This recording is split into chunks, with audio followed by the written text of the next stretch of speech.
All right, so you've installed your package, and we're going to take the queen out and remove the plug and add the sugar candy plug in so the bees can eat her out and accept her into the colony.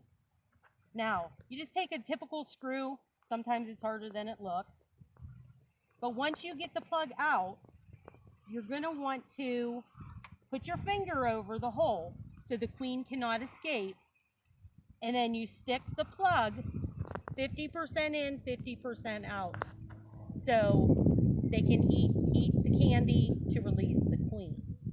And then what we do at Loves Me Some Honey is we have a rubber band that's attached to the frames, and we put the queen in and we angle her, because if there's any attendants in there and if they should die, they could block the queen in. But if you have it at an angle, the queen will be able to escape.